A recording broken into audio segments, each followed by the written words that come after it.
5 fakta kelolosan AC Milan ke semifinal Liga Champions. Jangan kaget kalau mereka juara. Sejumlah fakta menarik menghiasi kelolosan Milan ke semifinal Liga Champions ini. Berikut daftar selengkapnya. Ketajaman Olivier Giroud. Gol yang dicetak Giroud dalam laga ini membuat bomber asal Prancis itu mempertajam statusnya sebagai top skor Milan di Liga Champions musim ini. Giroud sejauh ini sudah mencetak 5 gol di Liga Champions musim ini. Ia pun menjadi pemain Milan pertama yang mencatatkan prestasi ini sejak Zlatan Ibrahimovic pada musim 2011-2012 silam. Menariknya, Ibrahimovic saat ini masih bermain dan kembali berseragam Milan menjadi rekan setim Olivier Giroud. DNA Eropa AC Milan. AC Milan memang layak disebut memiliki DNA Eropa. Torehan 7 trofi Liga Champions menjadi bukti yang berbicara dengan sendirinya. Kelolosan Milan ke semifinal Liga Champions musim ini menjadi yang ke-13 kali buat mereka. Menariknya, dalam 12 kesempatan sebelumnya, Rossoneri hanya kalah 2 kali. 2 kekalahan tersebut masing-masing terjadi pada musim 1955-56 dan 2005-2006 silam. Selebihnya, Milan selalu menang dan melaju ke final. Bagaimana dengan musim ini? Samai rekor Juventus. Jika dipersempit ke era sejak kompetisi elit Eropa berubah nama menjadi Liga Champions pada 1992 silam, maka ini adalah semifinal ke-7 bagi Milan. Terakhir kali Milan lolos ke semifinal Liga Champions adalah pada musim 2006-2007 silam. Menariknya, kala itu mereka terus melaju hingga menjadi juara. Atas prestasi ini, Milan pun menyamai catatan yang sebelumnya dipegang Juventus sebagai tim Italia dengan penampilan di semifinal Liga Champions terbanyak sejak kompetisi berubah nama. Rafael Leao memang jago. Rafael Leao tampil gemilang di laga ini. Aksi individunya dari tengah lapangan menjadi awal terciptanya gol Giroud. Rafael Leao tercatat sekali memberi assist dan mengirim operan kunci, 4 kali melakukan dribble sukses, dan 6 kali memenangi duel. Sumbangan 1 assist membuat Rafael Leao kini tercatat sudah menciptakan 9 assist dan 11 gol dengan seragam Milan di semua kompetisi musim ini. Kehebatan Mike Maignan.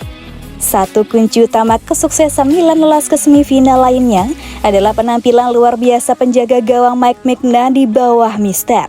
Dalam laga leg kedua ini, Milan sejatinya sempat dibuat khawatir ketika Napoli mendapat hadiah penalti di menit ke-80.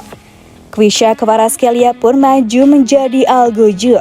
Beruntung bagi Milan, eksekusi Kvaratskhelia sukses ditepis Maignan.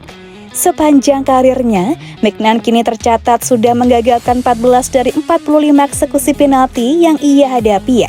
Dengan kata lain, persentase penyelamatan penalti Maignan mencapai 31%, sebuah angka yang fantastis untuk seorang kiper.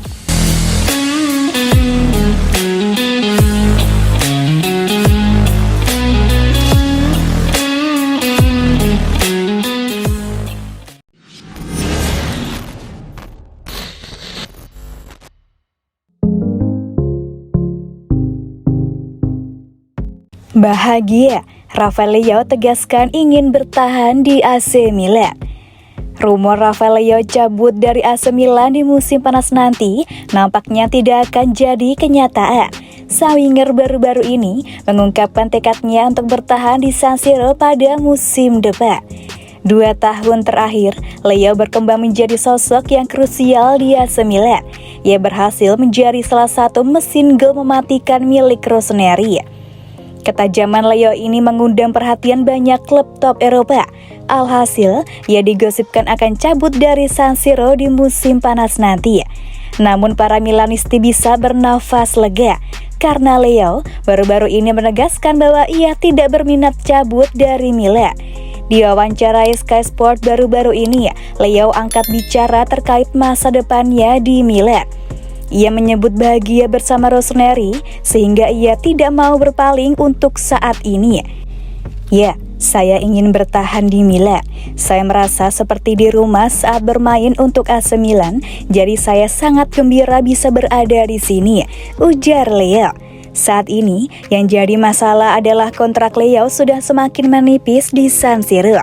Namun Leo menyebut bahwa ia dan sang agen sedang merundingkan kontrak baru itu bersama manajemen Rossoneri. Memang betul ada beberapa hal yang harus diselesaikan terlebih dahulu. Saya masih terikat kontrak 1 tahun lagi dan kami saat ini sedang berdiskusi terkait kontrak baru itu, imbuhnya.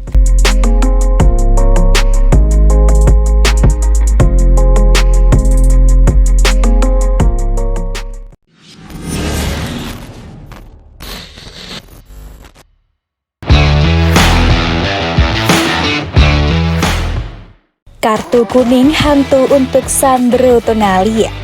AC Milan sempat dibuat ketar-ketir saat wasit UEFA mencatat Sandro Tonali menerima kartu kuning pada leg kedua 8 besar Liga Champions melawan Napoli. Namun, itu adalah kartu kuning hantu bagi Tonali. Pada menit 45+1, ada insiden yang terjadi pada duel Napoli versus Milan. UEFA mencatat Sandro Tonali mendapat kartu kuning dari wasit Zeman Marciniak. Ini adalah kabar buruk bagi Milan. Tonali sudah mengantongi 2 kartu kuning. Jadi jika mendapat 1 kartu kuning lagi, maka ex pemain Brescia akan absen 1 laga. Kartu kuning pada duel lawan Napoli akan membuat Tonali absen pada leg pertama babak semifinal. Namun Milan tak perlu cemas. Tonali tak mendapat kartu kuning dari Zeman Marciniak. UEFA salah mencatat. Itu adalah kartu kuning hantu bagi Tonali. Marciniak telah mengonfirmasi bahwa yang mendapat kartu kuning adalah Theo Hernandez. Sandro Tonali dipastikan bebas dari sanksi akumulasi kartu kuning. Tonali bisa bermain pada leg pertama babak semifinal lawan Inter Milan atau Benfica. Namun dia tetap harus berhati-hati. Pemain 22 tahun itu sudah mendapat 2 kartu kuning. Hanya 1 kartu kuning tambahan akan membuat Tonali absen 1 laga. Selain Tonali, ada 5 pemain Milan lain yang terancam sanksi akumulasi kartu kuning. 5 pemain yang sudah mengantongi 2 kartu kuning adalah David Calabria, Fikayo Tomori, Fode Ballo-Touré, Rade Krunic, dan Theo Hernandez.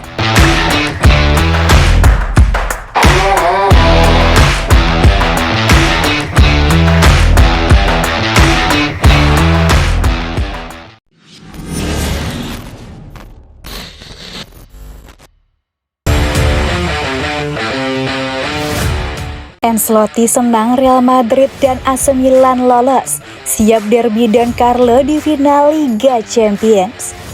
Pelatih Real Madrid Carlo Ancelotti ikut senang AC Milan lolos ke semifinal Liga Champions. Reuni Don Carlo dengan Rossoneri di final menjadi skenario yang mungkin terwujud. Rossoneri ialah institusi paling lekat dengan riwayat karir pria berusia 63 tahun itu. Dia menuai banyak gelar sebagai pemain maupun pelatih di sana, termasuk rentetan gelar piala atau Liga Champions. Sebagai arsitek, Don Carlo memberi Milan titel Liga Champions pada 2003 dan 2007. Meski demikian, Ancelotti tak luput menyatakan penyesalan karena Napoli harus menjadi pihak yang kalah. Saya bahagia untuk Milan karena mereka mencapai semifinal lagi setelah waktu yang lama, katanya dikutip dari La Gazzetta dello Sport. Kali terakhir Milan lolos ke fase 4 besar adalah musim 2006-2007. Ancelotti tak lain nahkoda Rossoneri kala itu yang dibawanya finish sebagai kampiun usai mengalahkan Liverpool di final. Kelolosan Real Madrid dan AC Milan ke semifinal tak pelak mengembuskan skenario kemungkinan kedua tim ketemu di partai puncak. Laga tersebut bisa dilabeli derby Ancelotti, mengingat eratnya ikatan Don Carlo dengan 2 klub pemilik gelar terbanyak di Liga Champions itu. Perjumpaan Milan versus Madrid bisa terwujud karena jalur kompetisi mendukungnya demikian.